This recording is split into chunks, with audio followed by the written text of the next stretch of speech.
Assalamu alaikum wa rahmatullahi wa barakatuh. There is a hadith in which Habib Allah alayhi afdal salatu wasalam says that there will be a time when the wealthy people will come to Hajj as a holiday. Like when instead of taking your holidays in Paris or Rome or in Dubai or wherever it may be, and then people will come here believing that Hajj is a holiday. He also said that the middle class people will come to do business, the poor people will come to beg, and the scholars will come to show off their knowledge. May Allah never count any of us among those categories.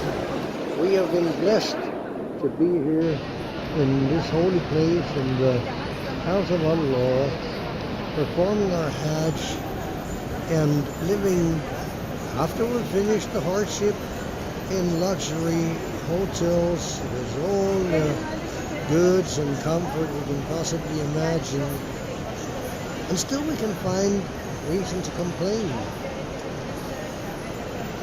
That's not a good thing. My dear brother, my dear sister, we are here for the pleasure of Allah, not to please our own nafs, our own whims, our own liking of luxury or comfort.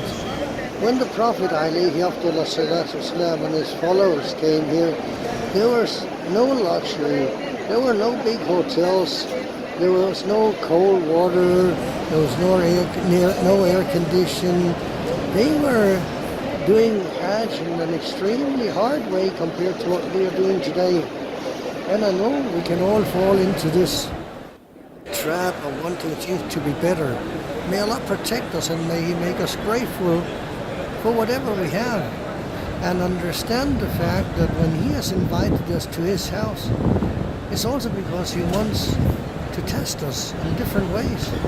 Some of you may say, well, I've heard this word sabr, sabr, sabr so much. And yes, you probably have. But that is one of the pillars of Hajj, is to have an extensive amount of sabr. Because it's one of the places where Allah will truly test us. And He may test us in so many ways. Sometimes by sending somebody else, one of our close friends or some acquaintance that we have met in front of us with obstacles or troubles or trials, whatever. And we will take it out on that person.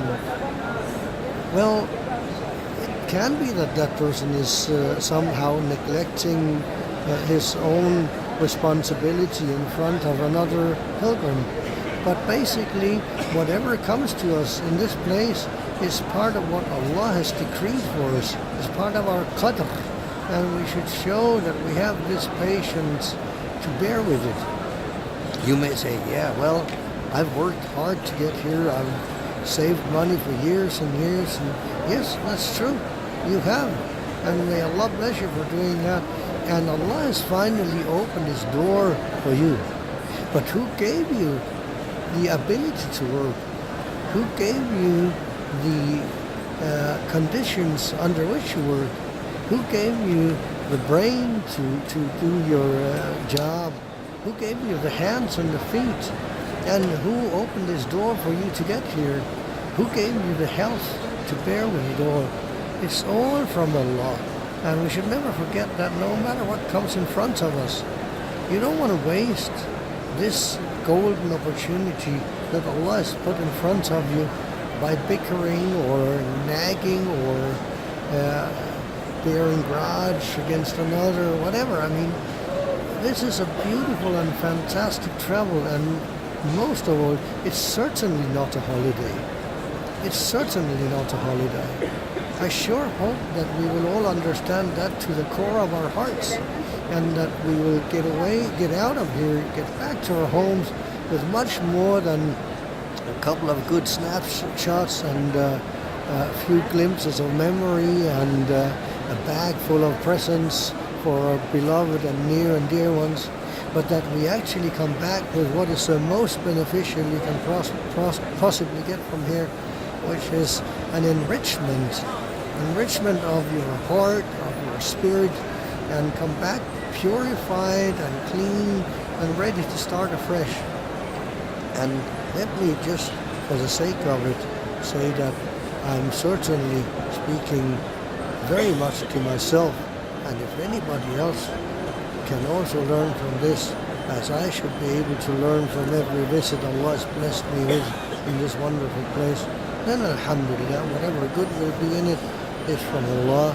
And if I have said something or done something wrong, it is certainly from myself. وجزاكم الله خيرا والسلام عليكم ورحمة الله وبركاته.